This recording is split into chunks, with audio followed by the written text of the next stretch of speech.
একজন আবার প্রশ্ন করেছে, হুজুর এই ডোনাল্ড ট্রাম্প গরু দিয়ে কুরবানি করলে কি কুরবানি হবে? আর বাংলাদেশ আজব একটা দেশ, এই দেশে নারায়ণগঞ্জে একটা মহিষের নাম রেখেছে ডোনাল্ড ট্রাম্প। কি নাম রাখছে? ডোনাল্ড ট্রাম্প রাখছে একটা মহিষের নাম, যে তার চেহারাটা ডোনাল্ড ট্রাম্পের মতো, মাথার চুল আছে ডোনাল্ড ট্রাম্পের মতো, চোখ আছে ডোনাল্ড ট্রাম্পের মতো, এর নাম হলো ডোনাল্ড ট্রাম্প। তাম বাংলাদেশের হাজার হাজার উৎসুক জনতা দেখতে যাচ্ছে, আর মিডিয়ার তো খাইয়ে দিয়ে কাজ নাই, সারা দিন লাইভ করতেছে এই ডোনাল্ড ট্রাম্প নামক গরু নিয়ে। আজব এক বাংলাদেশ আর আজব এক কারবার।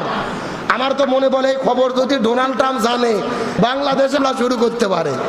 কথা কন না কে রে, একটা গরু হচ্ছে একটা কি গবাদি পশু, তাকে নাম দিয়েছে আমেরিকা, মানে বাংলাদেশের সবচেয়ে তামাম পৃথিবীর সবচেয়ে প্রভাবশালী প্রেসিডেন্ট, তার নামে নাম রাখা হয়েছে।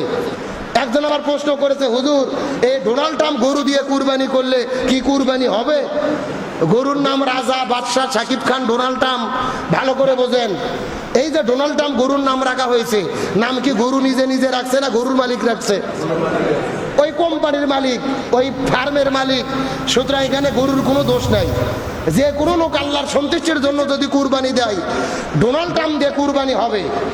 কিন্তু যদি কেউ মনে করে যে ডোনাল্ড ট্রাম্প একটা ভাইরাল গরু, এই গরু দিয়ে আমি কুরবানি দেই, তাম বাংলাদেশের মানুষ জেনে যাবে, টেলিভিশনে প্রচার হবে, সোশ্যাল মিডিয়াতে আমি ভাইরাল হব, আমার সুনাম হবে, এই নিয়ত করে যদি কেউ ডোনাল্ড ট্রাম্প গরু দিয়ে কুরবানি দেয়, কুরবানি হবে।